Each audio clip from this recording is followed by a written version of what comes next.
estos días nos ponemos al día con los archivos que le tengo que mandar, que los va a subir Andrés al campus. Vendría a ser 2 archivos, de la semana pasada y esta, y los enlaces al Drive.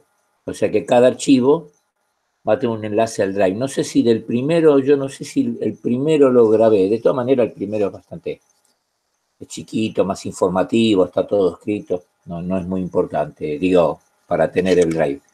Pero después cada archivo de la semana se acompaña con un Drive, porque si están leyendo el archivo y no entienden algo, van al Drive a buscarlo, en fin. Esa parte y poder reverlo. Me llama Gustavo, que es no creo que lo conozcan ustedes, es el secretario del departamento, qué sé yo, que tienen que estar matriculados, que tengan en cuenta, me parece que están todos matriculados, porque si no, cuando no están matriculados suelen pedir permiso para entrar acá al Meet. Esa es y acá casi nadie pide permiso, bueno, en fin, si no están matriculados hay que matricularse. Todos deben de saber que es es el número, es el código de la materia, ¿no? Para matricularse. Hay automatriculación, ¿no? Y que revisen si tienen algo con el SIGA, que no pueden hacer algo, también. Eso lo tienen que informar. Porque como están otra vez, ahora van a migrar el SIGA también, todavía falta un poquito, pero va a migrar, bueno, todo eso tiene que estar en orden. Bien, entonces arranquemos. Acá tienen, me dicen que ven bien, ¿no? La página sí. Sí. Bueno, vamos a entrar de lleno en el tema del campo eléctrico. Un poquito, me voy a tomar un par de minutos a entender, que se entienda bien el concepto de campo. Uno lo usa bastante, pero a veces no es tan claro qué es esto de campo. Miren, la versión de campo de Wikipedia o de un diccionario sería la zona del espacio donde existen efectos medibles. Bueno, ponen ponderables, ponderar es medir, ¿no? Bueno, zona del espacio donde existen efectos ponderables. Está bien, pero no nos dice nada de cuál es esto de la estructura del campo. Miren, para ser breve pero conciso, y es interesante y es bueno saberlo. En la época de Galileo Newton, aquí estoy en este orden, ¿no? En el siglo XVII, no existía la idea de campo. En esta época todo se tomaba en última instancia como fuerza. Todos eran acciones de fuerzas. Y esas acciones de fuerza se generaban con velocidad infinita, porque, quiero decir, un objeto atrae al otro objeto, pero no se pensaba que había un tiempo hasta que esa atracción, como estoy hablando, por ejemplo, del campo gravitatorio, ¿no? Esa atracción se hiciera presente. A ver, ¿cómo lo puedo decir? Así. Nosotros cuando vemos la luz del sol, para Newton, la luz del sol que veíamos era la que había generado el sol en ese instante. Nosotros debemos saber, por supuesto que no es así, que la acción, todas las acciones, en particular la gravitatoria o la electromagnética, se desplazan a la velocidad de la luz. El Sol está a 150 millones de kilómetros de distancia nuestra, un radio medio, y tarda aproximadamente 8 minutos en llegar a la Tierra. ¿Qué quiere decir? Que si desapareciera el Sol, lamentablemente, nosotros durante 8 minutos no nos damos cuenta. esa acción de la desaparición tardaría 8 minutos. Eso que parece hasta súper lógico, es una conclusión central de Faraday. Faraday ya estamos en 1800 y moneda, 1830, 1840. Faraday fue el que impuso o que creó la idea de campo. O sea, vamos a unirlo. Los planetas, sigo con el campo gravitatorio, pero es totalmente similar la idea al campo eléctrico magnético. Un cuerpo en su derredor genera una distorsión en el espacio. Esa es la idea de campo. O sea, por ejemplo, la Tierra genera en su derredor una distorsión y la Luna lo que hace es desplazarse en ese espacio distorsionado entre comillas, en el sentido de que no es un espacio absolutamente inmune a las acciones de los campos, no, se distorsiona, en este caso se distorsiona para los cuerpos, para que la Luna vaya alrededor de la Tierra, se desplace alrededor de la Tierra en una elipse. Y nosotros, el Sol distorsiona el espacio de tal manera que la Tierra genera una elipse alrededor del Sol y ahí estamos dando vuelta. Y por supuesto que esas distorsiones se suman, la del Sol más de la Tierra, porque la Luna no solamente siente la distorsión de la Tierra, también siente la del Sol. La Luna se ve afectada, por supuesto, a la del Sol. ¿Y habrá una distorsión compuesta? Sí. O sea, la idea de Faraday que, según Einstein, es la noción, acá se lo escribí, es el concepto más importante desde la época de Galileo Newton. Miren la importancia que le da Einstein a la idea del campo. Cambió absolutamente todo esto. Esta idea de Faraday. Entonces, nosotros en alguna manera, en las explicaciones, yo por ejemplo, y ustedes en el razonamiento, continuamos con esta idea de que, con la idea central, o sea, como instaurada, de la fuerza de atracción entre la Tierra y qué sé yo, y lo que fuera, y la Luna. La fuerza de atracción, porque estamos con la expresión de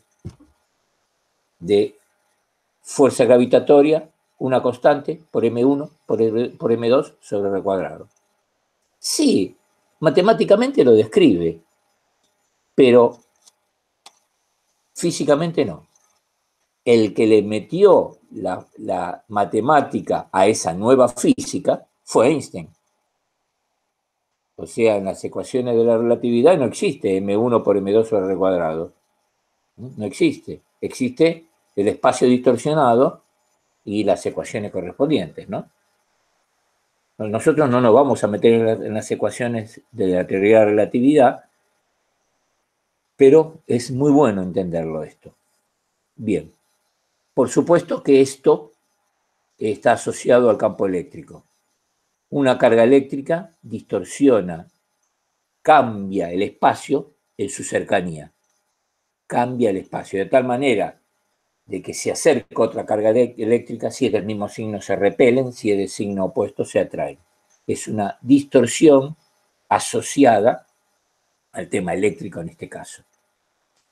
Bien, entonces ahora que más o menos tenemos una nueva idea de campo y que para completarla comprendí, sería bueno averiguar algo, ¿no?, asociado a esto, yo la dejo acá.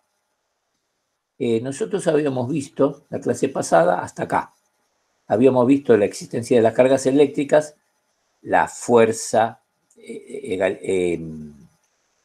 Coulomb, la ley de Coulomb. Habíamos visto esta otra expresión, que no tiene nombre, no hay un autor.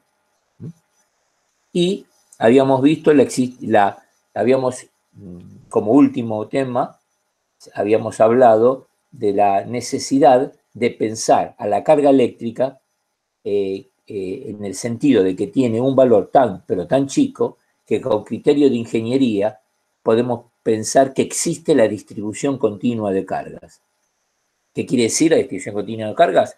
En realidad, si habría una distribución continua de carga, la carga no tendría que tener un valor mínimo concreto, como lo tiene 1,6 por 10 a la menos 19 Coulomb. No, podría ser cualquier valor. No es cierto, ya hablamos la vez pasada, que si partimos el electrón por la mitad o el protón por la mitad, no tenemos en vez de 1,6 tenemos 0,8. No, no tenemos nada.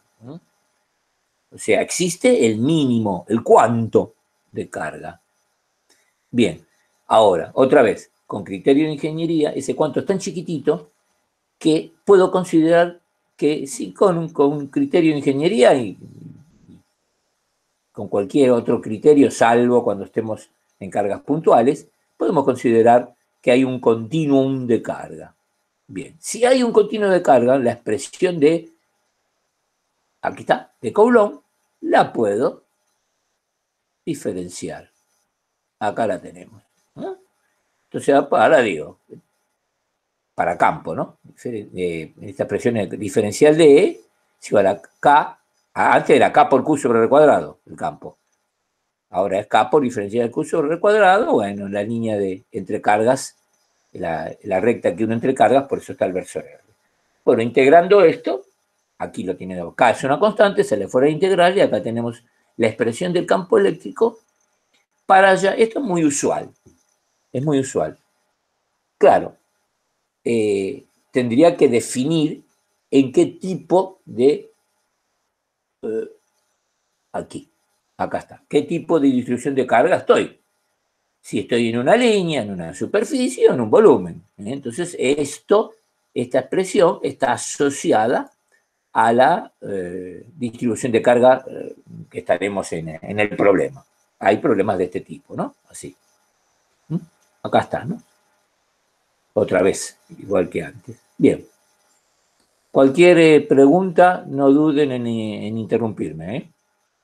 Bueno, ahora, esto también es otro invento, entre comillas, otra genialidad de Faraday, porque él pensaba que ese campo que él realmente había creado, ¿no? Había creado, le era era un tipo imaginativo. Si para él le era muy difícil pensar en ese campo y tener una idea, formarse una idea geométrica de ese campo, ¿cómo era? Entonces, en un día que seguramente no tenía nada que hacer, yo digo de envidioso que soy nada más, inventó o descubrió, como les guste, las líneas de campo.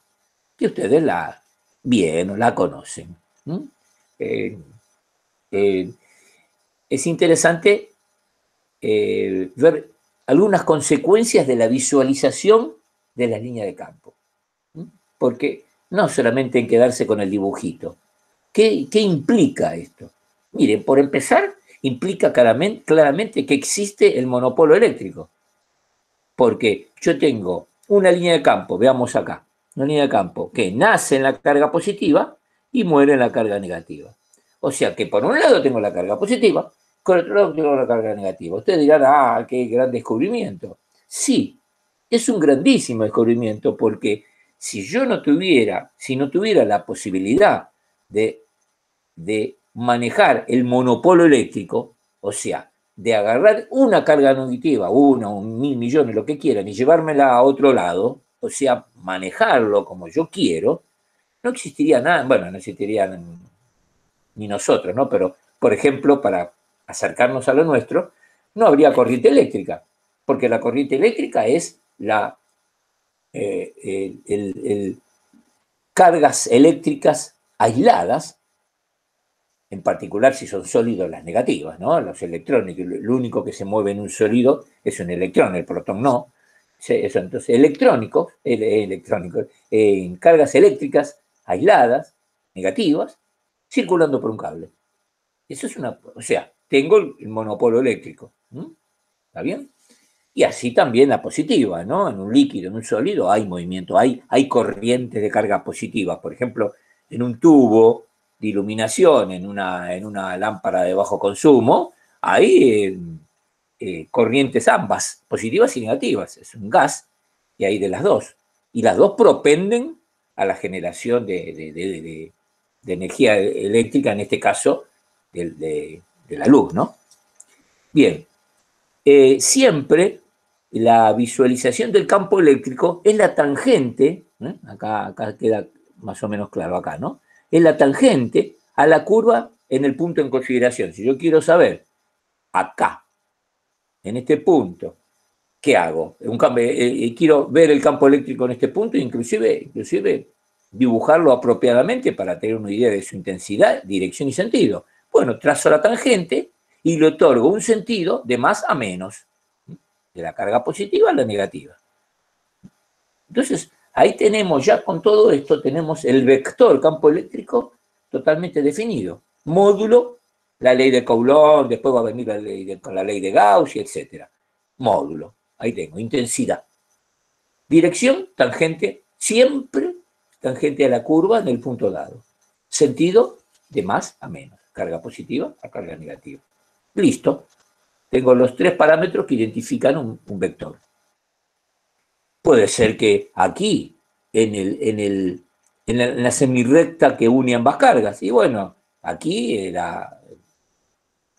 si quisiera dibujar una línea de campo, coincidiría con la semirrecta, ni más ni menos, ¿no? Bien. Aquí está habladito un poco. Bien. Sigamos. Ahora, vamos a trabajar con el campo electrostático que lo definimos como conservativo. La clase pasada hablamos algo de campos conservativos y campos no conservativos, chicos. ¿Me recuerdan? Sí, lo relacionamos al trabajo útil. Perfecto, eso es lo que quería saber. Bien. Creo que les dije la semana pasada, lo digo en un medio minuto, esto de campos conservativos y no conservativos en ingeniería no es sumamente útil porque el campo no conservativo es el único que se le puede sacar trabajo útil. O sea, ¿cuál es el campo no conservativo? Digamos, hay un poco algunas controversias en esta, pero en realidad el único campo no conservativo que existe es la fuerza roce. Todo termina ahí, la fuerza muscular, todas esas son no conservativas, son todas roce, toda fricción. Es la única fuerza no conservativa. Lo que pasa es que uno tiene en la cabeza la idea de fricciones inservibles o no prestarle atención. La fricción del zapato contra la baldosa caminando. Sí, es correcto, es una fricción. Pero nosotros vamos a pensar fricciones que generan acciones deseables.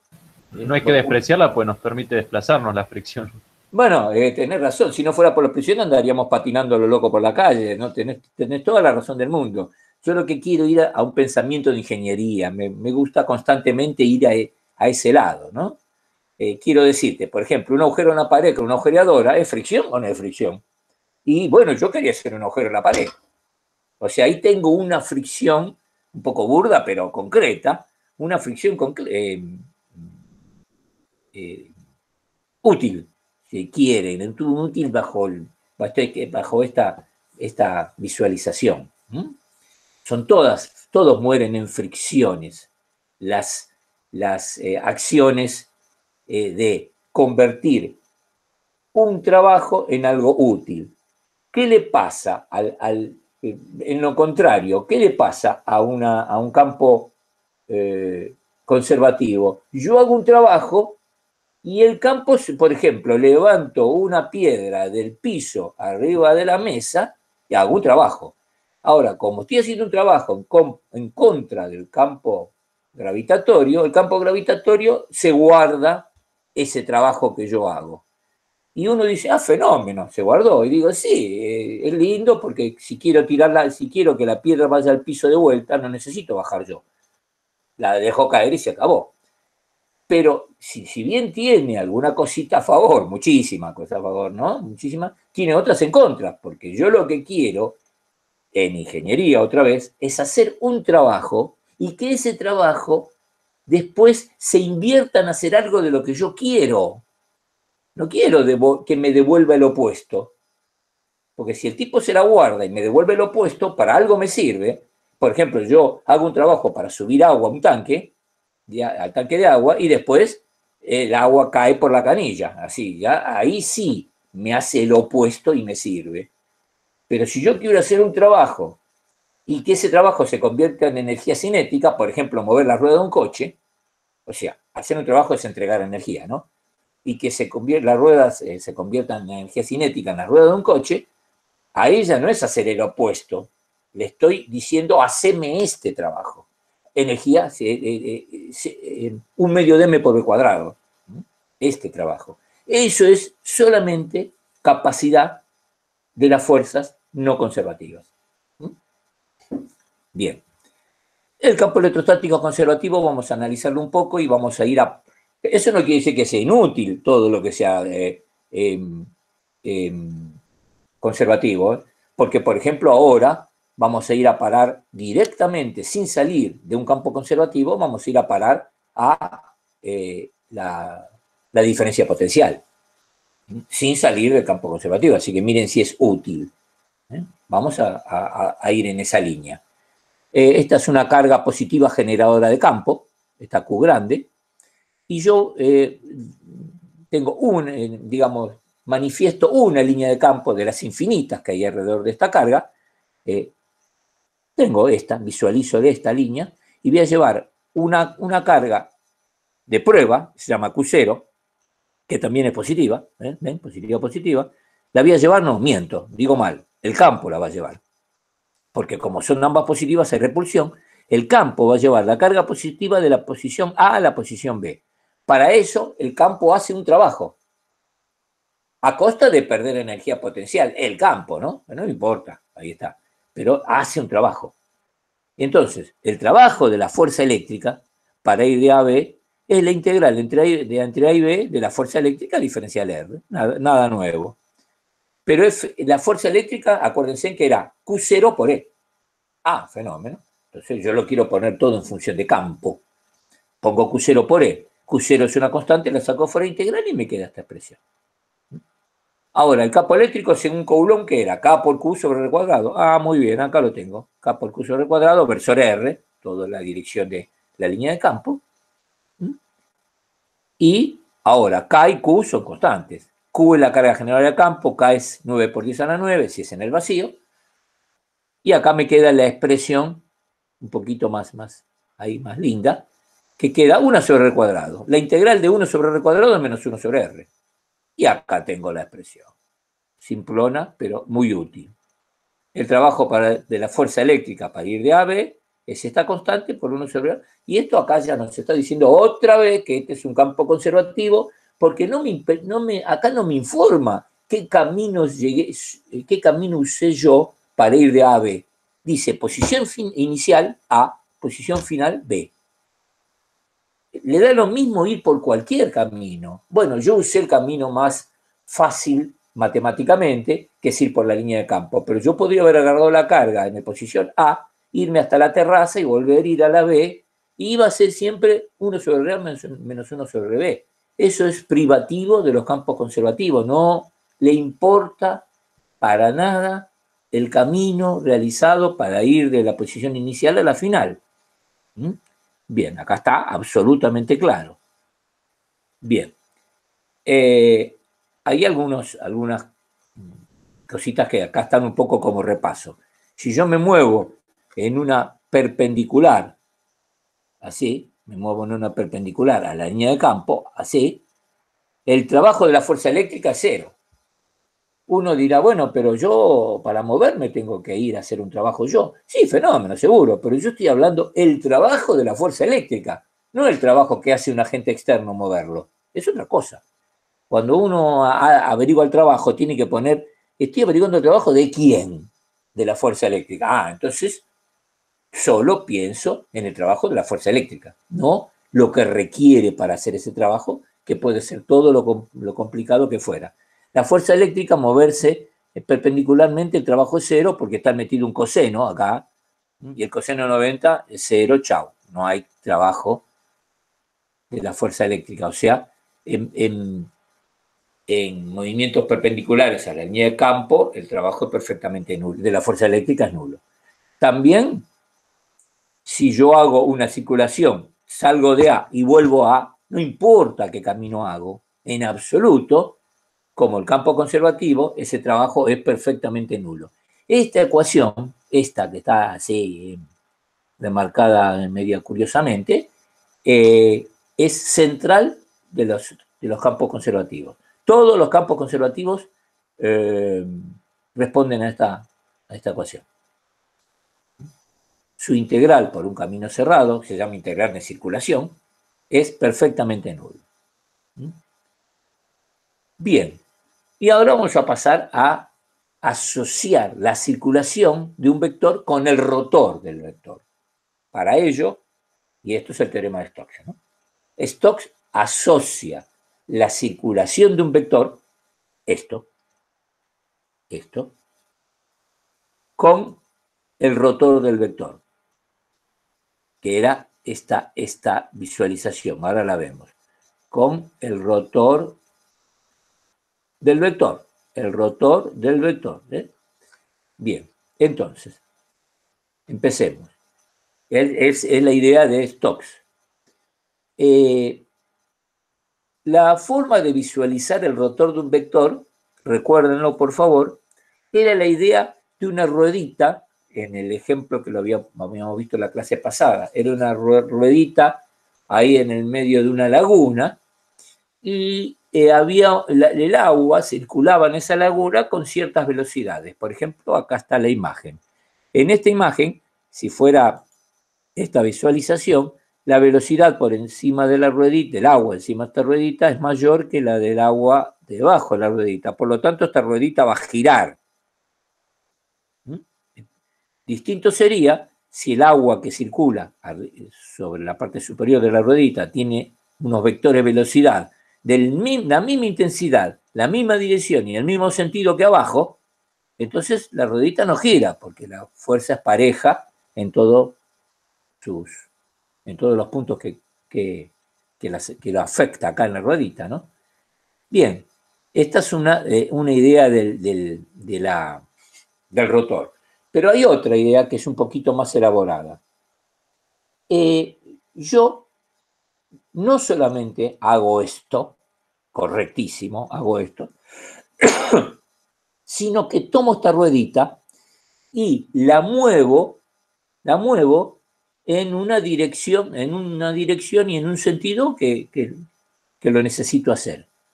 Hago una circulación. Esta ruedita, primero, la convierto en puntual, tengan una imagen puntual de esta ruedita, y hago hacer una circulación. Salgo de un punto A y vuelvo al mismo punto A.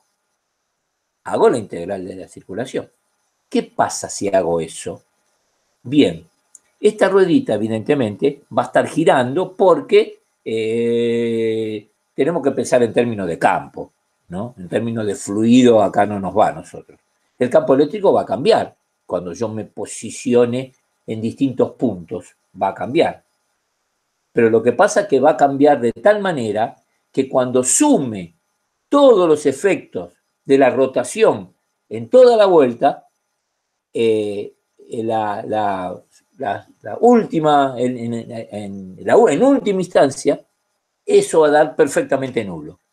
Porque en algún momento esta ruedita va a girar como ahora, en un sentido, en una dirección, pero en otro momento va a girar en sentido opuesto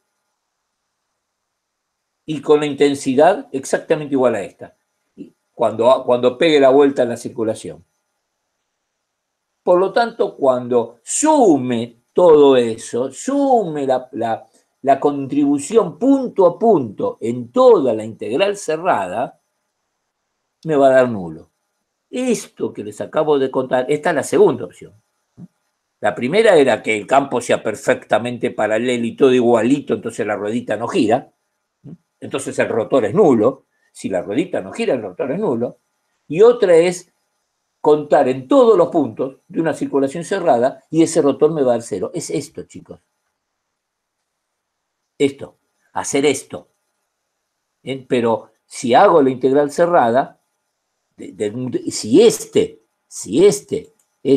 es un campo conservativo, esto es 0. Porque si esta integral da 0, el diferencial L no es 0, porque hice una circulación. O sea, lo que tiene que ser 0 a las fuerzas E. Bien, en este caso, si esto es 0, el rotor de E es 0. ¿Por qué? Porque integral de superficie donde yo estoy evaluando existe, no es que no hay ninguna superficie. Por lo tanto, lo que tiene es que el 0 es el rotor. Por lo tanto, el teorema de Stokes me dice que si el campo es conservativo, por lo tanto la integral de circulación es nula, su rotor también es nula. O sea, Stokes me dice que el campo conservativo es irrotacional. Los campos conservativos, por algún lado lo escribí yo, son irrotacionales. Acá están. El campo conservativo es irrotacional. ¿Se entendió esta idea de Stokes en el campo irrotacional y en el campo eléctrico que es irrotacional? ¿Se entendió? Chicos, chicas, chiques. Sí, gracias, se entendió. Sí, se entendió. No es el rotor, sino la integral la que da 0. No, momentito. El rotor también da 0. El rotor da 0 porque, ya, acá estamos. Mirá, si esto da, pensemos en el primer miembro. En el primer miembro lo que da 0, de L no da 0, porque yo me moví de A a A, di toda la vuelta, no es 0, por lo tanto lo que es 0 es E. Y acá, si esta integral es 0, ¿qué es 0? O el rotor de E o diferencial S. Mirá, matemáticamente es impecable. Diferencial de S no es 0. Por lo tanto, lo que es 0 es el rotor de E. En un punto no es 0. No en un punto, pero el rotor de E sumado. Porque estoy bajo integral. Acá también E sumado es, ¿eh? Sumado significa una sumatoria infinita. Al fin y al cabo, una integral es una sumatoria infinita. Ahora sí. ¿Está bien? Ahora sí me... Es sumado, claro. La sumatoria, entre comillas, de infinitos términos, ¿no? Infinitos nunca es, pero bueno. Bien. Ahora, llegamos acá.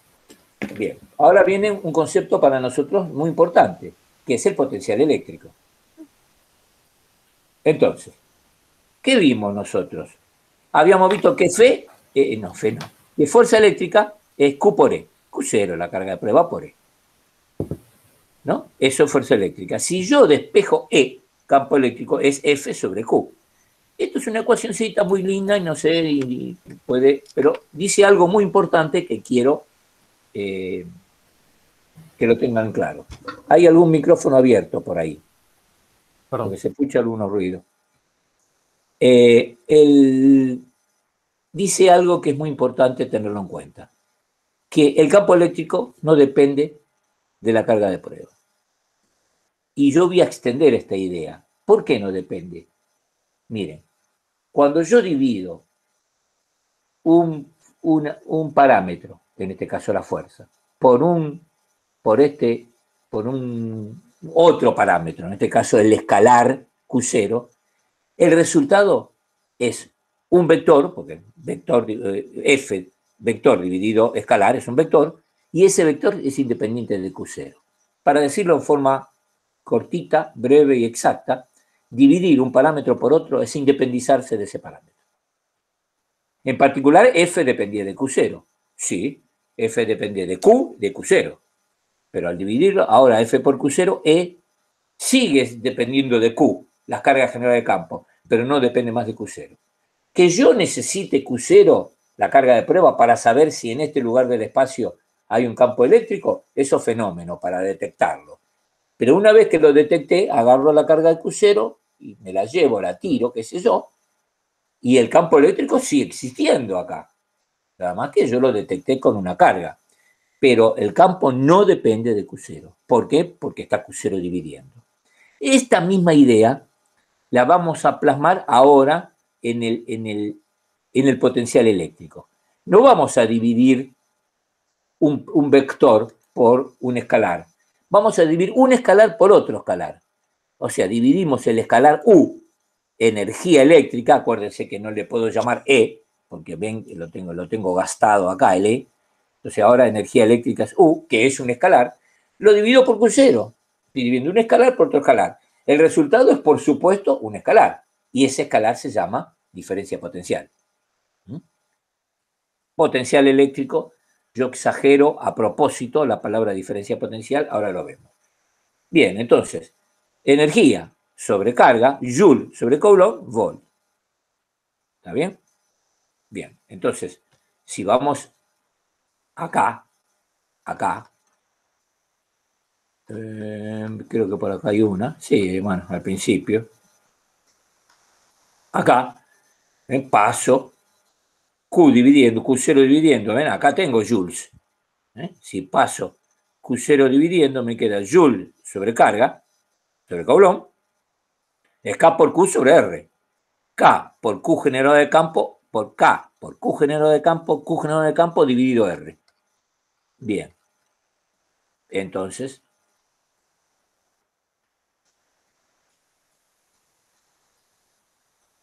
aquí está. V es K por Q sobre R. Bueno, acá en vez de poner Q, en vez de K, en vez de poner K, puse U4 pi sobre seno 0 dividiendo, porque K es 1 sobre 4 pi seno 0. Pero acá lo podemos ver, si quieren, K por Q. K es 1 sobre 4 pi epsilon. Epsilon 0, perdón, epsilon 0. 1 sobre R. Esta es la expresión chiquita de la diferencia potencial generado por una carga, el potencial, bueno, generado por una carga ahí, por unas cargas generadas de campo a una distancia R. Unas cargas generadas de campo a una distancia R. Bien. Nosotros habíamos partido de esta, ¿no? Nosotros habíamos partido de esta. ¿Se acuerdan?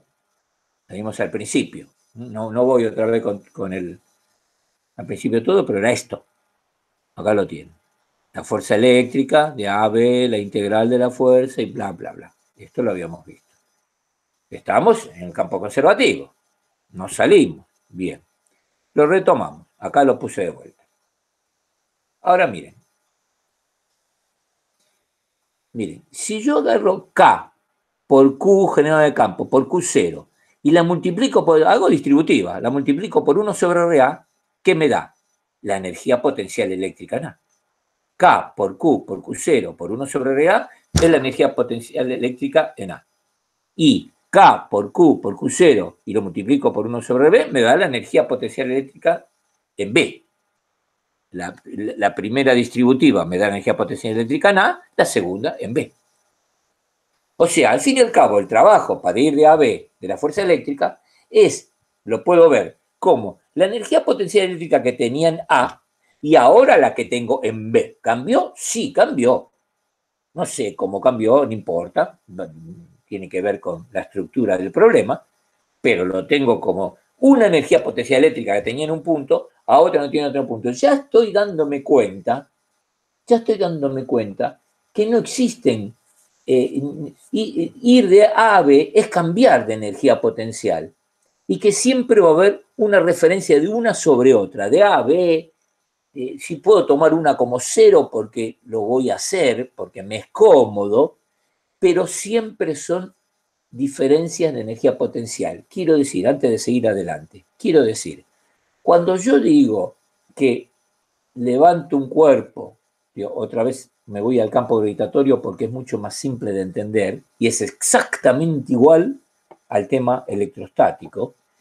Si yo levanto un cuerpo y lo pongo arriba de una mesa y yo digo, bueno, ¿qué trabajo hice? Y uno me dice M por G por H. ¿Cuánto vale M? 1 kilo. ¿Cuánto vale G? 10. ¿Cuánto vale H? 1 metro. Bueno, entonces tengo 10 joules. Sí, sí, pero ¿por qué puse H 1 metro? Y porque estaba en el piso, puse H 1 metro. Bueno, fenómeno. Está bien, pero no nos olvidemos que estoy tomando la referencia del piso. No nos olvidemos, porque si yo hago un agujero y tomo la referencia más abajo, ya no va a ser esto. Y bueno, va a ser otro problema. Estoy de acuerdo que va a ser otro problema. Pero entonces yo no puedo generalizar mi problema a toda la generalidad. No, porque no existe una referencia única para decir, este punto del espacio tiene una energía potencial que vale lo que fuera, X. Porque yo tengo que decir respecto de quién. Entonces me voy a un problema concreto, respecto del plano de la Tierra, respecto de la punta del obelisco, lo que quieran. ¿Respecto de quién? Entonces ya es un problema concreto, un ejercicio concreto.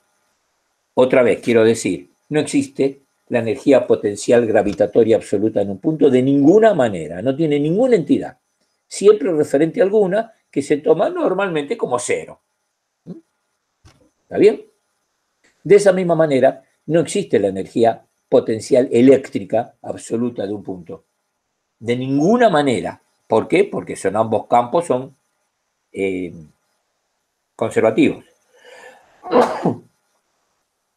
Bueno, son campos conservativos y como campos conservativos responden a esta noción. No existe la energía potencial eléctrica absoluta en un punto. Existe siempre como diferencia entre puntos. Y esto es lo que vemos acá, UPA menos UPB. Pero normalmente nosotros acostumbramos a hacer una variación de energía potencial. No usamos inicial menos final, usamos final menos inicial. Cuando uno va por la calle caminando y dice, ¿cuánto caminé? Hace el final menos el inicial. O sea, hace el famoso delta X. Delta X es delta X final menos delta X inicial. Acá también. Entonces, ¿yo qué hago? La doy vuelta, hago UPB menos UPA. Pero si la doy vuelta le tengo que meter un signo menos adelante, porque si no todo esto es una equivocación. Bueno, le pongo el signo menos. Y a esto, UPB menos UPA, lo llamo delta OP, variación de energía potencial o cambio.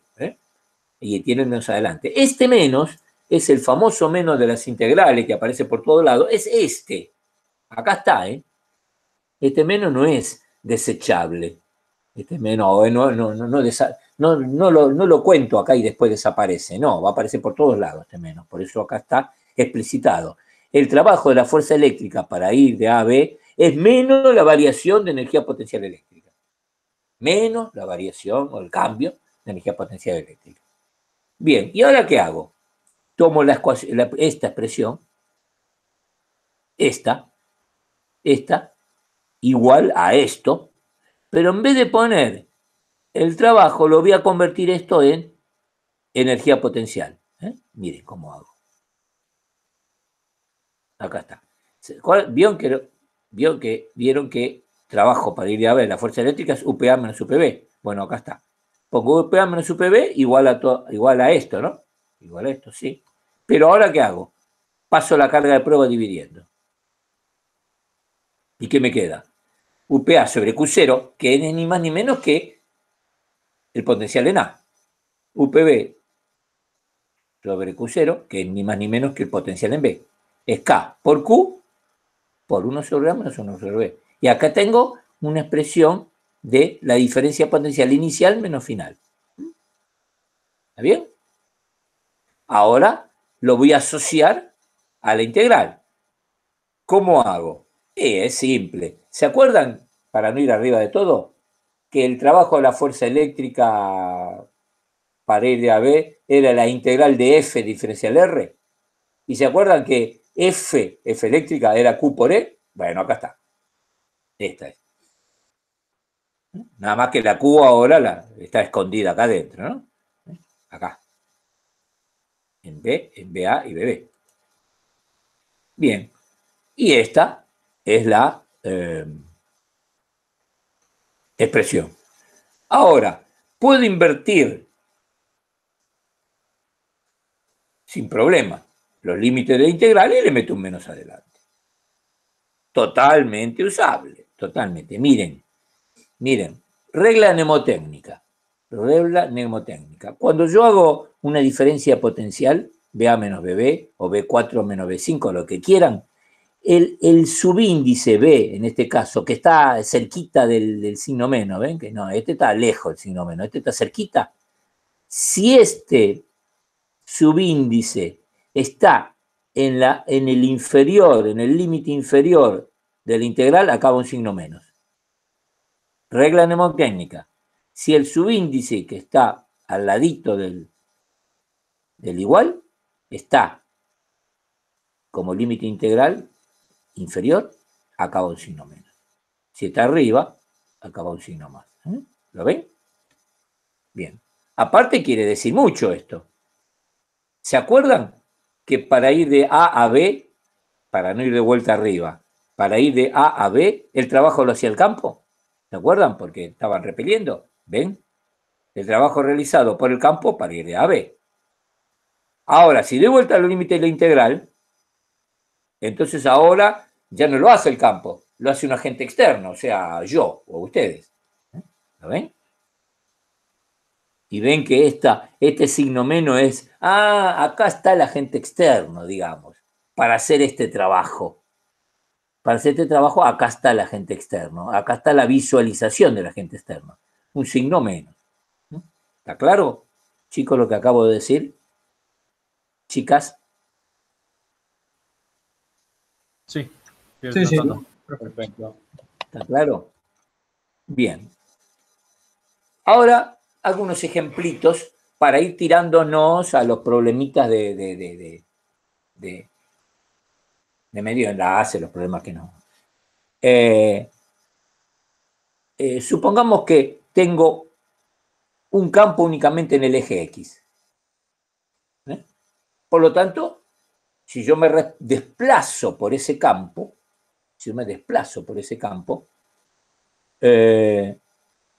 tengo una variación de potencial. Me muevo en ese campo, tengo una variación de potencial. Bueno, miren qué simple. Diferencio, acá lo hice como delta, pero después lo puedo diferenciar. ¿Ven? Delta B es menos la integral de E por diferencial L, ¿lo ven? Y bueno, si lo puedo diferenciar de B es menos E por diferencial de L. Si E está únicamente en X, despejo el X y es menos la derivada de X. Y esto es el gradiente de B, ¿eh? Chicos, escrito así o más nosotros usamos esto, menos el gradiente de B. Esta nomenclatura usamos nosotros, muy usual. Pero miren una cosita que ahora quiero repasarles. Miren algo. Si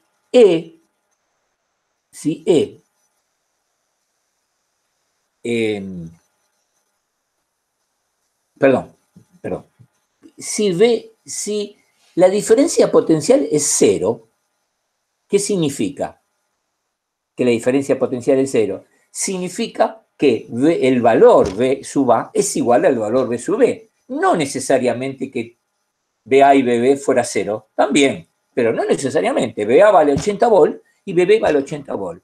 Por lo tanto, si la diferencia de potencial es cero, lo que es cero acá, en el segundo miembro, lo que es cero es el campo, porque no puede ser cero diferencial L porque yo me moví de A a B.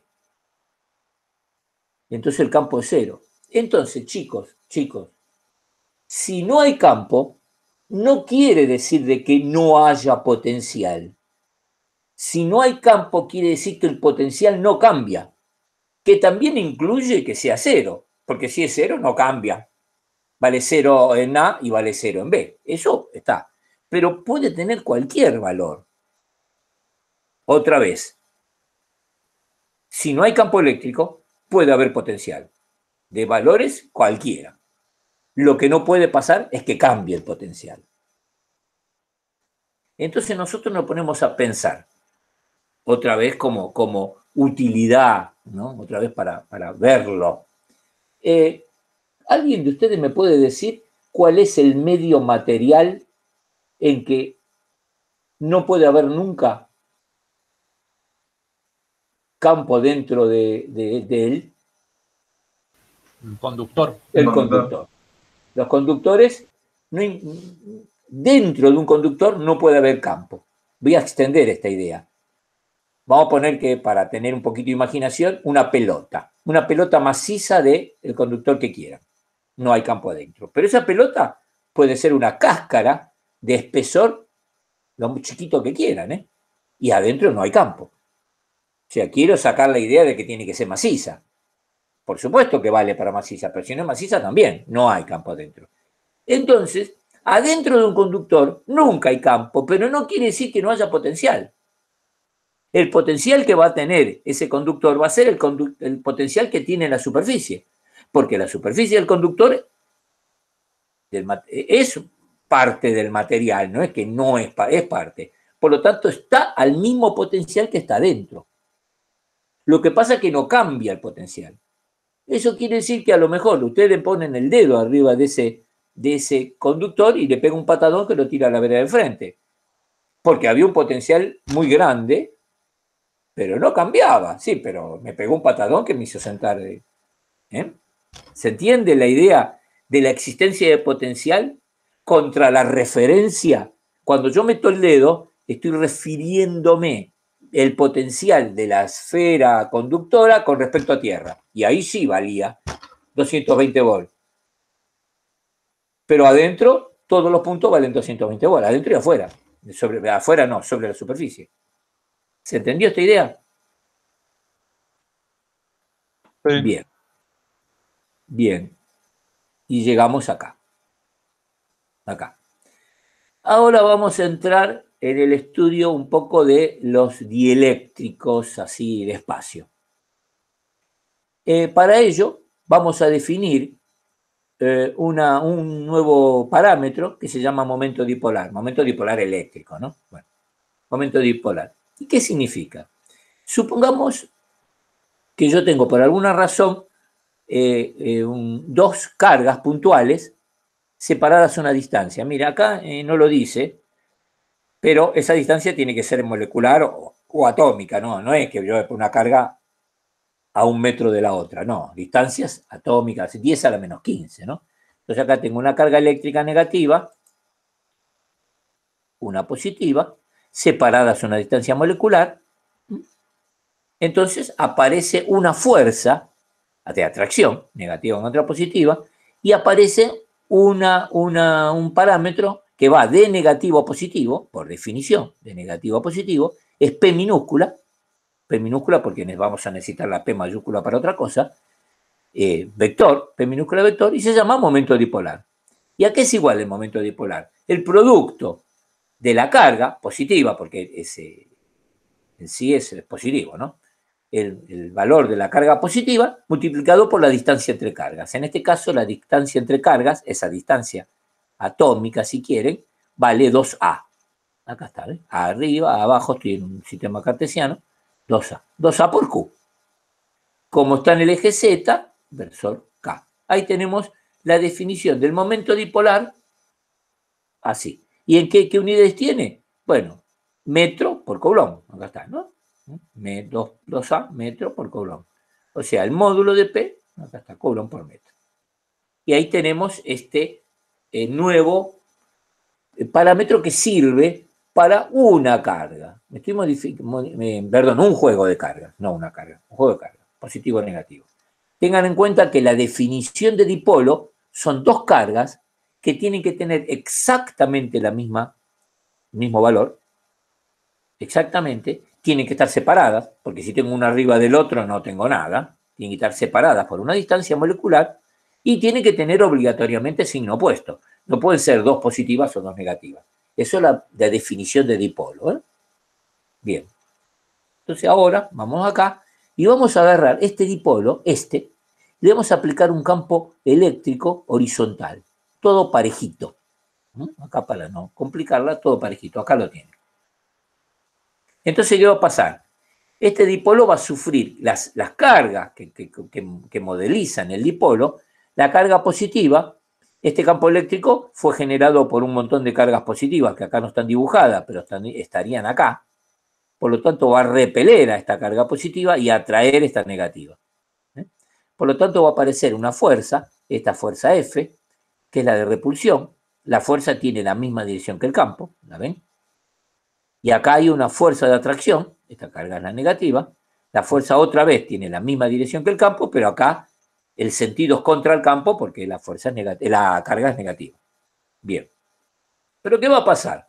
Este es un dipolo, este es uno de los infinitos, entre comillas, dipolo que tiene un material sólido. Sólido. Vamos a hablar de sólido.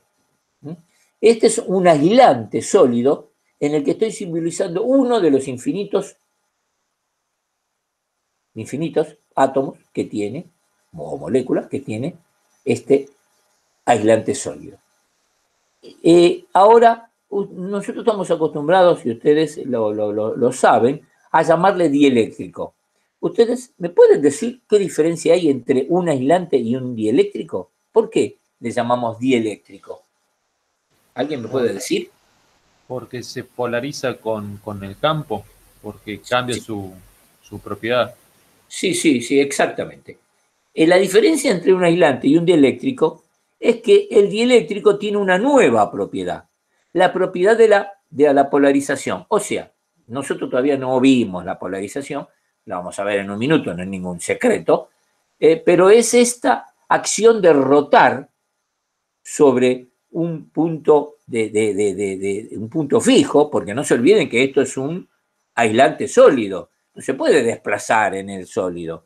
Lo que sí puede rotar, ¿no? Pero centralmente está ahí en un punto de reposo. ¿Está bien?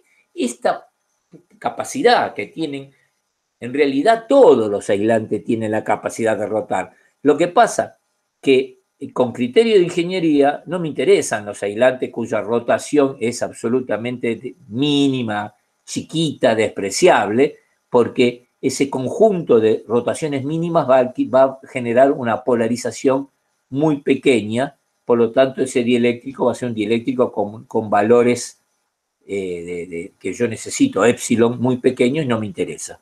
En ingeniería buscamos polarizaciones infernales. En la actualidad hay una movida que no tiene más de 20 años, se han logrado con nanotecnología polarizaciones infernales, increíbles, si uno lo nombraba hace 20 o 25 años, era un cuento de ciencia ficción, de miles y miles y decenas de miles decenas, hasta 10.000 faradios. Imagínense lo que es eso, lo que se ha logrado, capacitores de 10.000 faradios, todo por el tema dieléctrico. Anterior, un capacitor de 1 faradio, que era una guarangada, era una botella de 1 litro, del tamaño de una botella de 1 litro, 1 faradio. Ahora hay en la facultad, en la UTN, hay un capacitor de, no me acuerdo, 280, 300 faradios y tiene el tamaño de un rulero. 300 faradios. Ahí, si se fijan en internet, van a encontrar, pongan super capacitores, así, van a encontrar, está con precio y todo. Hay capacitores hasta de 10.000 faradios. Y le tienen el precio y todo. No valen muy, bueno, están en dólares, valen, pero... Bien, chicos, sigamos. Esta fuerza es la que tiende a hacer rotar en este punto a el átomo este. Pero no toda la fuerza tiende a rotar, porque la única fuerza que genera rotación es la componente perpendicular al tramo, al segmento de recta que une ambas fuerzas. Esta es la que genera rotación. O sea, es F por coseno de tita, coseno de alfa. F por coseno de alfa. Entonces veamos. El tau de la rotación es F por coseno de alfa. Pero coseno de alfa, ahora lo van a ver por qué, no me interesa. Voy a usar el seno del opuesto. Nadie me niega. Total, alfa más tita son 90 grados. O sea, uso el seno de tita. Que es lo mismo, ¿no? Entonces, es 2 veces A, 2 veces A, pues son las dos, estoy analizando las dos, F por el seno de tita. Eso es tau. Pero F, ¿qué era? Q por A. Q por E, perdón. Q por E. Entonces pongo Q por E por 2A por el seno de tita. Pero Q y 2A, Q y 2A es P chica. P chica. Por lo tanto, me queda que P chica por E por el seno de tita. Ah, mire, me quedo que tau es P chica por E, el correspondiente a 1, a un átomo, como hemos visto, por el campo eléctrico por el seno de tita. Pero si se fijan, P chica es esta, ¿no? Acá, ¿se acuerdan? De negativo a positivo. Y el campo es así. Si yo multiplico P chica por el campo, me da P chica vectorial por el campo, me da una rotación perpendicular al plano de la pantalla de la computadora. Es el producto vectorial. Lo puedo escribir así. Lo puedo escribir como P vectorial E. Momento dipolar eléctrico vectorial campo eléctrico. Tau. Y este tau me está modelizando la energía que yo necesito, el trabajo que yo necesito hacer a través de un campo eléctrico externo para provocar esto. Esto es muy importante pensarlo, darse cuenta que este campo eléctrico siempre, yo digo siempre en el 99,99%, no es un campo eléctrico constante. No es un campo eléctrico que vale 2 volts por metro y ahí se quedó. No, es un campo eléctrico que oscila a la frecuencia de trabajo. Pongamos una frecuencia de trabajo bajita, por así decirlo, 1 MHz. Quiere decir que es un campo eléctrico que oscila 1.000.000 de veces por segundo entre un semiciclo positivo y un semiciclo negativo. Quiere decir que en un ciclo, durante la mitad del ciclo, está este campo eléctrico como lo ven, y la otra mitad está apuntando para el otro lado. Por lo tanto, este juego gira al revés. Y eso lo hace 1.000.000 de veces por segundo. Gira hacia la derecha de la pantalla, a la izquierda. A la pantalla, a la izquierda. 1.000.000 de veces por segundo si es 1 MHz. 100 millones de veces por segundo si en 100 MHz. Estas giros parciales ida y vuelta tan rapidito generan algo de roce y generan temperatura. Es una de las dos causas por las cuales los dieléctricos uno los siente tibios cuando los toca, en el mejor de los casos, y en el peor calientes, que ya sería peligroso. O sea, se termina alineando porque absorbe la energía, no es que queda oscilándose para un lado y para el otro como una puerta movediza sin fricción. No. Es una... gira, ¿cómo? ¿Vos decís que queda en el medio? Decís, ¿vos, no, o sea, si viene con una fuerza y tú estás girando y se llegó a alinear con el campo, tiene una inercia que produce esa fuerza. Sí, y debería seguir y la fuerza debería volver a hacerlo volver para el otro lado y debería quedarse oscilando si no hubiera una pérdida con fricción. Diciéndolo mecánicamente. La pregunta que yo te quiero hacer es la siguiente. ¿Tu conclusión es que oscila o no oscila? No, me dijiste que levanta la temperatura, así que no oscila, porque termina alineándose con el campo. No, sí que oscila. Sí que oscila, ¿sí? En el modelo oscila. Che, no te olvides que son modelos estos, ¿eh? Nunca nadie en la vida vio un electrón, ¿eh? Ojo, no lo asocies demasiado a una visión macro, porque nunca vi un electrón. Te digo más, nunca en la vida, iba a decir una palabra fea, o no sé si fea, nunca en la vida nadie vio un átomo, ¿eh? Y si yo te saco la palabra átomo, chano, vamos acá, digamos, se cerró la facultad, si sacó la palabra átomo. Esto igual podría representar una molécula de agua que parte de su carga está en un lado y parte... Exactamente sí. Sí, exactamente sí, una molécula de agua. Agua destilada, ¿se entiende, no? Sí. Es agua H2O. Sí, por supuesto. Todas responden a esta idea. Y en el modelo, y yo repito la palabra en el modelo porque es un modelo, nunca se olviden que en ingeniería son todos modelos. Que alguien viene y dice, mira, me gusta más este otro modelo y demuestra que es mejor y bueno, es mejor. En este modelo hay dos, centralmente, hay dos, no me sale la palabra, dos causas por la cual el dieléctrico levanta temperatura. Una es esa oscilación que produce roce. La otra, que los dieléctricos no son absolutamente aislantes. ¿Qué significa un aislante absoluto? Aquel que no tiene un mísero electrón de conducción. Ninguno. Bueno, ahora los dieléctricos, los aislantes son muy buenos, pero muy buenos, y tienen muy pocos, pero decir cero es imposible.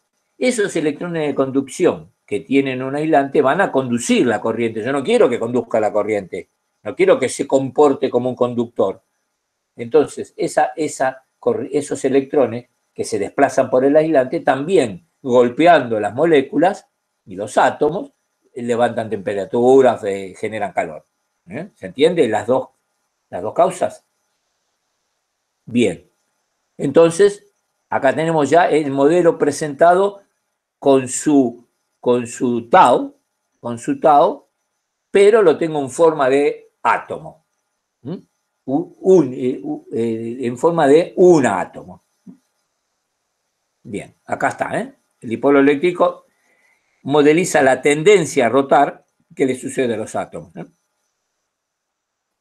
Bien, entonces ahora vamos a hacer macro esto.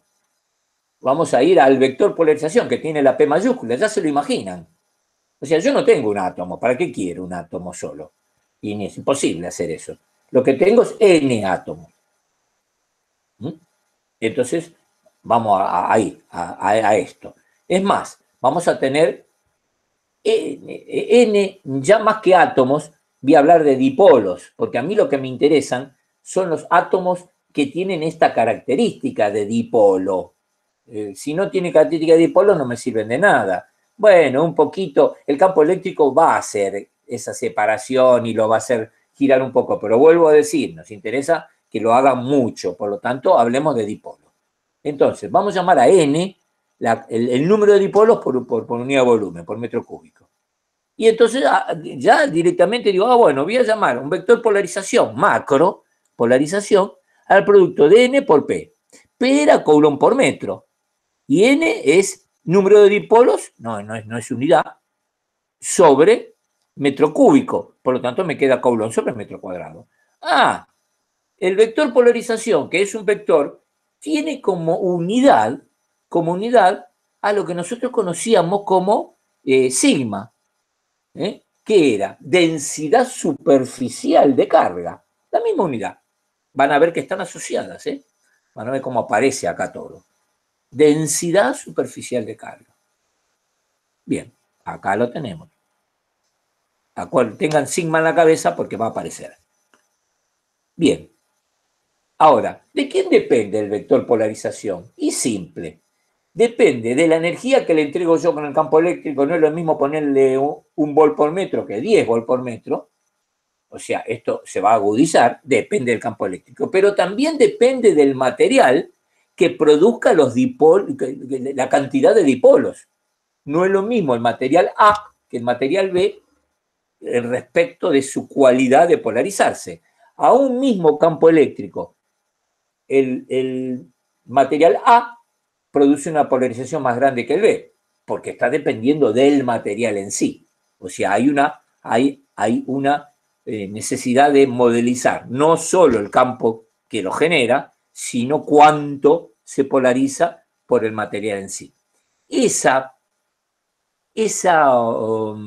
Ese parámetro que modeliza a la polarización por el material en sí está metido en el épsilon que nosotros conocemos, que se llama permitividad eléctrica. En realidad, a nosotros nos gustaría llamarlo permitividad dieléctrica. Nadie se quejaría si dicen esto, porque la permitividad eléctrica incluiría los metales también. Y los metales no me sirven acá, ¿no? Porque los electrones salen volando, acá no. Los metales le meto un campo eléctrico y salen volando. Los electrones conducen la corriente, no me interesan. Por lo tanto, fíjense que es muy indicativo llamarle permitividad dieléctrica del material, ¿no?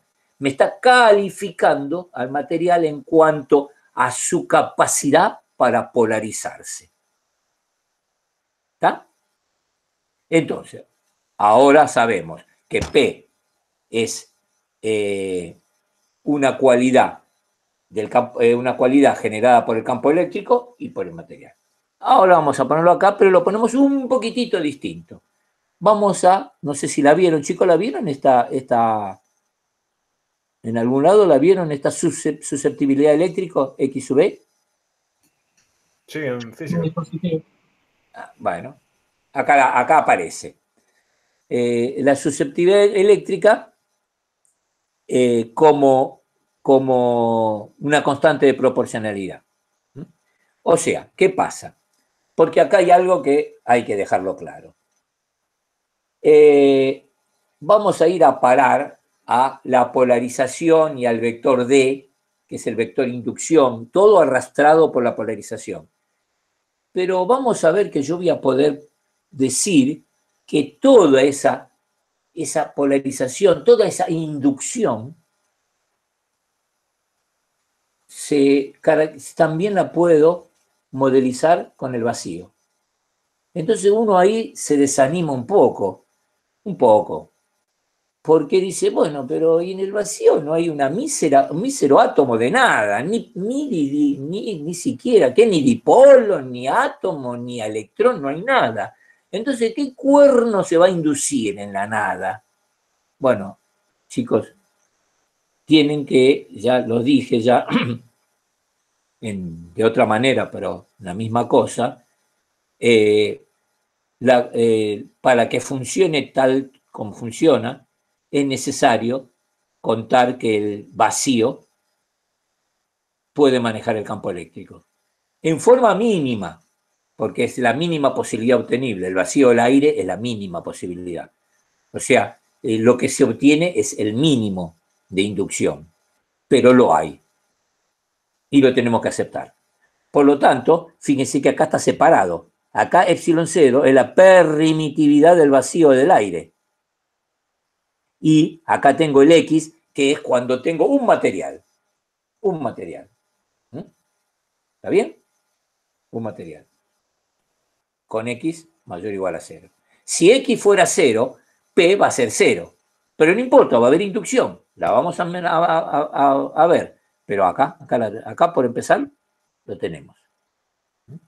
Se usa para los capacitores mucho epsilon 0. Por supuesto. En vacío también hay capacitores. Por supuesto, hay capacitores del vacío con su característica. Y uno dice, bueno, y tiene un valor. La capacidad vale, qué sé yo, tantos microfaradios. ¿Y cómo lo aplicas eso? ¿Dónde está la polarización entre las placas del capacitor? Y no hay. Bueno, no importa, seguimos. Esta es la permitida eléctrica del vacío. Y X en el vacío es 0.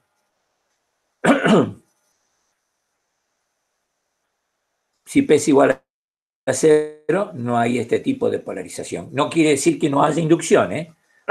Sigamos. Vamos a modelizar esto.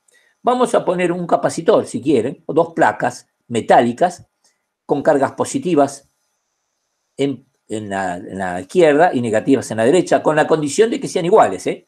Acá dibujé 5 cargas positivas, 5 cargas negativas. Son iguales. Por lo tanto, acá entre las placas del capacitor, entre estos dos planos, hay un campo eléctrico fruto de esta carga, ¿no? Más o menos. Esta es la línea de campo eléctrico. Todos los átomos que tuviere este material, es un material dieléctrico adentro de las placas, van a tender a que les suceda esto. ¿Ven? Una separación entre carga negativa y positiva del material, una separación, chicos, atómica, 10 a la menos 15. ¿Por qué? Porque esa nube de electrones que tiene ese átomo que estoy analizando, va a tender a ser atraído por las cargas positivas. Y lo puedo modelizar con un valor de carga eléctrica negativa, que no va a ser exactamente la nube, la suma total de todos los electrones, porque no se polarizó. 180 grados, ¿eh? Es un valor de carga negativa. ¿Cuánto es ese valor? Va a ser función de cuánto se polariza este material. Yo quiero que lo haga lo mayor posible. Conclusión, en más o en menos, tengo esta separación de cargas. Y todos los átomos subsecuentes, uno al lado del otro, hasta la otra placa, yo dibujé 4, pero cuenten con 4.000 trillones, les pasa eso. Acá va a quedar una capa, la más cerca acá, con carga negativa, casi pegada contra, digamos, pegada contra la placa esta, y esta con carga positiva pegada contra esta placa. Todas las demás va a haber cancelación positiva con negativa, positiva con negativa, positiva con negativa. La modelización me dice que queda esto, al fin y al cabo, una positiva, negativa, y del otro lado una positiva. Por supuesto que yo dibujé menos cargas negativas y menos cargas positivas, de las libres estas eran 5 y acá 3, a propósito, para que nos demos cuenta que nunca esa carga de polarización va a ser igual o mayor que quien la provocó. Nunca. Siempre es menor. Acá le dibujé 3 para tener esa idea. Estas son las cargas libres porque fueron traídas acá por un conductor sobre las placas del condensador, del capacitor, que es conductora, es aluminio. Acá también, por eso se llaman cargas libres. Y estas cargas se llaman cargas de polarización y tienen asociada su sigma. ¿Cuántas cargas por unidad de superficie libres tengo? Tantas. ¿Cuántas cargas por unidad de polarización tengo? Tantas. Siempre sigma L es mayor que sigma P. Acá está. Y la carga total, si yo quisiera hacer juntar todo esto totalmente, sería, digamos, englobar todo, sería sigma L menos sigma P. ¿Está bien? Si quisiera englobar todo. Bueno. Sigma siendo densidad de superficie, ¿no? Sigma sigue siendo densidad superficial de carga. Densidad superficial de carga. Coulomb sobre metro cuadrado. Bien. Ahora, lo que aparece es una acción de inducción fruto de esta característica. Esa acción está modelizada por el vector inducción que ustedes vieron, y que algo de esto vieron en física 2, que se llama D. Y no lo llamaron vector inducción, ¿cómo lo llamaron en física 2 el vector D? Porque tiene otro vector nombre. Polarización. Desplazamiento. Desplazamiento. Ahora sí, polarización, no, desplazamiento. Bien, me gustó eso. El vector este tiene dos nombres. Si no llegamos a Maxwell, porque no llegamos todavía a Maxwell, todavía Maxwell no dio su ley, 1864, estamos en 1850, por lo tanto D era vector inducción, porque nos servía para modelizar esto. Era un vector inducido, por eso está muy lindo el vector inducción. Después Maxwell agarra ese vector inducción y le da una importancia pero tan general que todo lo que nosotros vemos eléctricamente ahora se lo debe a él por esa exacerbación del vector inducción que le cambió el nombre. Maxwell lo llamó desplazamiento. Por eso en física 2 lo vieron también como desplazamiento.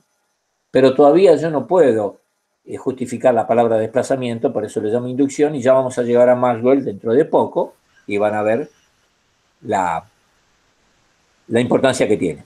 El desplazamiento es el resultante, ¿no? Sería el campo eléctrico restándole el de polarización. No. El desplazamiento sería la corriente eléctrica, que se llama corriente de desplazamiento, que genera el vector D cuando varía en el tiempo. Pero eso ya lo vamos a ver en Maxwell. Si a D le hago la derivada de D respecto de T, o sea, la variación de D respecto de T, aparece una nueva corriente eléctrica que no es una corriente de portadores de carga, no son electrones que van de un lado al otro adentro de un conductor. Esa corriente existe dentro de los capacitores, pero Quería también existe en el vacío. dibujar el vector D y quería hacer, es más chico que el vector D, ¿no? Y es No, el no, vector no. E. Pará. El vector D tiene unidades Coulomb sobre metro cuadrado y el vector E tiene unidades Volt sobre metro. ¿Cómo más chico? Claro. Es una locomotora comparada con una ristra de chorizo. No. Okay. Es otra cosa. ¿Está bien? Gracias. No, son dos cosas distintas. El vector E y el vector D están unidos, pero son otra cosa. Bien. Entonces, acá vamos a poder mostrar un vector D de inducción, vector D, el de inducción, el desplazamiento, llamen como quieran, después lo terminamos llamando desplazamiento, como una parte perteneciente al campo eléctrico por epsilon 0. Fíjense, la polarización puede ser 0, porque estoy en un dieléctrico. Perdón, me equivoqué, me confundí. En un conductor. La polarización es P0, pero D existe. En el vacío. Y sí, hay que admitirlo, que existe. Si no, no puedo modelizar cómo es la corriente electromagnética saliendo del Sol y llegando a la Tierra. No lo puedo modelizar. Necesito decir que el vacío me permite un D. Y está el epsilon 0, 885 por 10⁻², por el campo eléctrico. Ahora, en los dieléctricos, ¿esto está? Sí, pero se le agrega la polarización. Acá la tengo. Entonces acá tengo esta ecuación que es genial. Toda la polarización, si yo quisiera hacerlo más cortito finalmente, la puedo incluir acá. Ahora epsilon está metido el vacío y la polarización juntito ahí. Juntito, epsilon. Todo unido acá. ¿Está? De tal manera que si la porción del material polarizado se me va, porque me estoy yendo al conductor, yendo al conductor estoy perdiendo polarización. Últimamente, cuando tengo el conductor ideal, o casi ideal, que es el cobre, el aluminio, me quedaría, esto se me convierte en epsilon 0. Acá lo tienen, un poquito escrito. Epsilon R es un número que se usa mucho, que es el cociente entre el epsilon y el epsilon 0. Es relativizar al valor del aire o del vacío el valor de mi permitividad eléctrica. Yo digo, por ejemplo, que mi material tiene un epsilon de 100. Quiere decir que es más permisible 100 veces que el vacío. Eso quiere decir. Es tan, pero tan importante que en la jerga ya no lo llaman epsilon R, lo llaman epsilon directamente. O sea, cuando uno va a comprar material dieléctrico polarizable que se vende, le dicen, tiene un epsilon de 80. No le dicen un epsilon relativo. Bueno, el tipo se lo va a dar lo mismo, ¿no? Pero quiero decir, epsilon 80, ya está. Se llevó esto, porque estos números, 885 por 10⁻², son números. Nadie puede ir a una casa de electrónica y si le da un material que tiene 23 veces 885 por 10⁻². Porque el tipo llama a la policía. Bien, el vendedor. Chicos, ¿está bien hasta acá? Medianamente bien. Ahora, Sí, todo bien. si es así, pasamos a la ley de Gauss, que esta la vamos a amplificar. Entonces, la ley de Gauss es tan, pero tan importante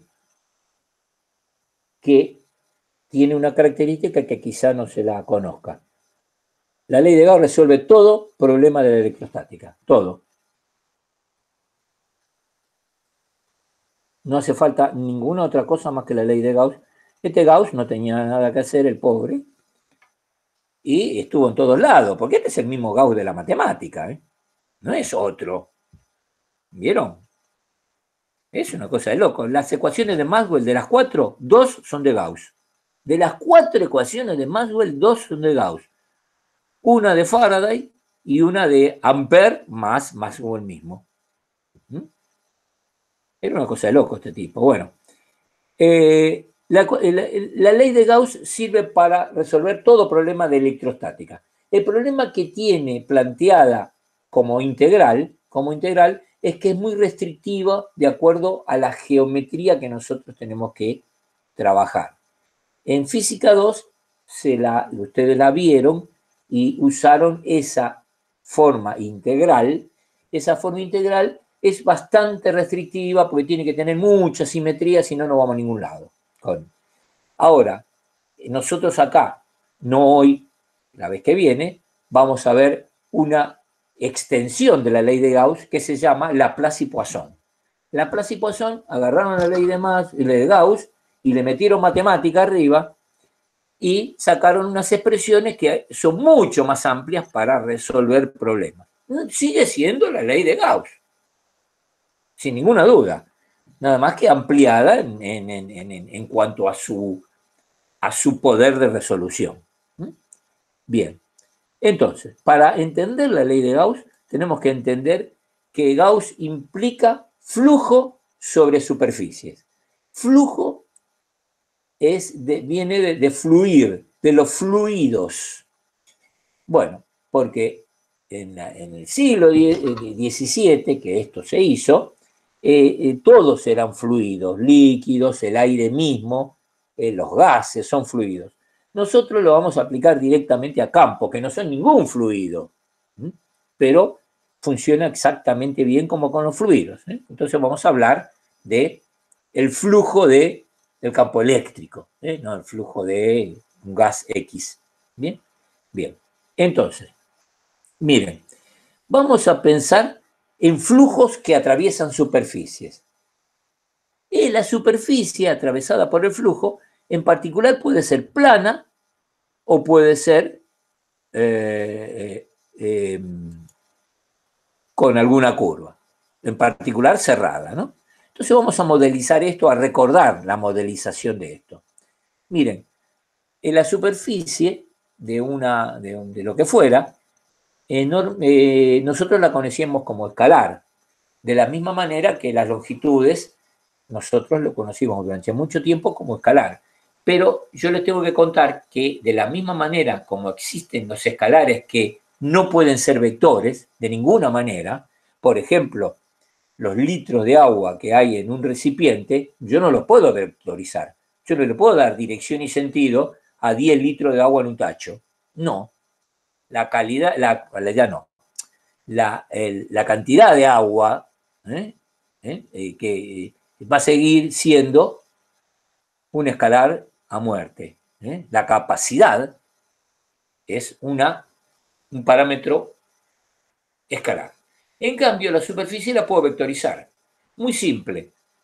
La vectorización de una superficie implica meterle que tenga módulo, que tenga dirección y que tenga sentido. El módulo es simple. El módulo de esta superficie es el valor de la superficie, largo por ancho. Ya está, 2 metros cuadrados. Ese es el módulo. La dirección es un vector que siempre es perpendicular a la superficie. ¿Y el sentido? Bueno. En la jerga de matemática usa la mano derecha, bla, bla, bla, bla. Nosotros acá tenemos libertad. El sentido, si la superficie es plana, otra vez, únicamente si la superficie es plana, lo elijo yo. ¿Por qué? Porque me facilita mucho. Porque si esta superficie plana que están viendo ahora tiene un campo que la atraviesa para abajo, vertical hacia abajo, si yo le otorgo la superficie hacia arriba, como tengo acá, todos los valores me van negativos, porque es el coseno de 180. Entonces, no, le doy vuelta al vector superficie y se acabó. Eso únicamente lo puedo hacer si las superficies son planas. Si no son planas, siempre, por supuesto que siempre son perpendiculares, eso no, la dirección no cambia, siempre perpendicular. Pero si no son planas, el vector superficie siempre es hacia afuera. No importa si es cerrada o no. Siempre es hacia afuera. Acá está, ¿ven? ¿Ven el vector superficie? Siempre hacia afuera. De acá de un delta, ¿no? ¿Está bien? Siempre hacia afuera. Ahora, puede ser que salga perpendicular el campo eléctrico, ahora estoy mirando el parámetro, que salga perpendicular o no. El vector de superficie sí es perpendicular, no se puede dibujar no perpendicular. El campo eléctrico es el que yo tengo. Si es perpendicular, fenómeno, me coinciden con delta S, con S. Pero si no es perpendicular, Gauss me impone que mi evaluación es sobre las componentes perpendiculares del vector campo eléctrico que salen de la superficie gaussiana, que encima es una superficie cerrada. Entonces ahora ya tenemos algo más redondeado. Gauss me dice, usted quiere saber si hay, por ejemplo, si usted quiere saber si hay un campo eléctrico en un punto del espacio, encierre ese espacio por una superficie absolutamente cerrada. No tiene que tener, no tiene un pedazo como acá, no, absolutamente cerrada, y sume los vectores normales a esa superficie, todos los vectores en toda la superficie, o sea, haga una integral de la componente normal del campo eléctrico. O sea, la componente normal del campo eléctrico en una superficie es que coincida con el vector superficie, porque ya por definición el vector superficie es normal a la superficie. Por lo tanto, esta nueva modelización me impone el producto escalar, porque si yo hago E escalar S, es el coseno. Por lo tanto, E lo mando sobre S. Es muy simple. El producto escalar me soluciona todo este problema. Me manda todos los campos eléctricos, todas las componentes del campo eléctrico que yo necesito sobre el vector superficie. Bien. Entonces acá tengo mi flujo de E, que así se llama, el flujo del campo eléctrico, es de Gauss, ¿no? Así, a pesar de que la palabra flujo era de fluido, pero bueno, acá se usa para campo, el flujo de E, y que es el campo escalar diferencial S, la integral. Usa integral superficie, integral doble esta, ¿no? Bien, pero acá tengo un problema, esto no es Gauss, porque Gauss me explica que la superficie sea cerrada. Ah, muy bien, acá está, ahora sí es Gauss. ¿Ven que es Gauss? Ahora la superficie es cerrada. ¿Y Gauss qué me dice? ¿Qué me dice? Porque no me dice haga esta integral. Me dice el valor de esta integral. Esta es la ley de Gauss. Me dice que el valor de esta integral es el cociente entre la carga neta encerrada, dividido la permitividad eléctrica del material que fuera. Acá lo puse yo el vacío. En general es epsilon, cualquiera, el que fuera. El numerador es la sumatoria de la carga neta. ¿Qué significa carga neta? Que yo adentro de mi superficie gaussiana puedo tener un montón de cargas positivas y un montón de cargas negativas, y lo que yo tengo que evaluar es la resta entre la positiva y la negativa. ¿Cuánto me quedó? Y me quedaron, qué sé yo, 800.000 positivas, bueno, o 800.000 negativas. O me quedó nada, porque cuando resté lo que había son átomos, y los átomos son neutros. Por lo tanto, si yo dentro de la superficie gaussiana pongo material neutro, cualquiera, no voy a tener ningún campo eléctrico sobre la superficie saliente, porque la suma de las cargas positivas y negativas da lo mismo. Por eso dice carga neta. Neta resta entre positivas y negativas. Las cargas, el excedente de cargas positivas van a dar vectores sobre la superficie gaussiana con la flecha saliente. El excedente de cargas, si tuviera negativas, van a dar vectores sobre la superficie gaussiana entrante a la superficie, ¿no? ¿Ah? Entonces, esta es la forma integral de la ley de Gauss. Y esta es la ecuación central de la ley de Gauss. ¿Está bien? La forma, acá ya lo ven, que yo le decía que después le vamos a agregar vamos a resolver como la Laplace-Poisson, para agregarle un poco de hacer problemas un poco más complicados. Bien, ¿Se entendió esto último que vimos, chicos? Por mí, sí. Sí. Bueno, entonces, por hoy dejamos acá, quedamos acá. Si yo me quedo un rato más, si quieren alguna pregunta de todo lo que vimos de principio, no hay ningún problema. Sí, había algún... Recién me mostraste el ángulo entre el vector superficie y el vector campo. ¿Sí? Quería ver si había una expresión que tenga la integral y el coseno del producto de los módulos o cómo se resuelve. Mirá, acá. Esto, el módulo de esto, si querés lo escribo por algún lado, el módulo de este producto es E módulo por diferencial S módulo por el coseno del ángulo comprendido. Ok. Bueno, entonces creo que está bien lo que... Este es el producto acá, esto es puntito grueso, es el producto escalar y está metido un coseno. Es el módulo primero por el módulo segundo por el coseno. Claro, Gracias. me dio un valor, te da un valor. Y vos le tenés que dar la dirección y el sentido que es perpendicular a la superficie. ¿Está claro? Sí. Así que bueno. Consulta, profesor. ¿La Dale. grabación la va a subir? Sí, vamos a subir las dos grabaciones. La va a subir Andrés al Drive o de última la mando por correo, pero eso lo soluciono rápido. Ok, gracias. Voy a dejar de grabar. Acá estoy si quieren preguntas, chicos. Me quedo acá. Para eso dejamos un ratito.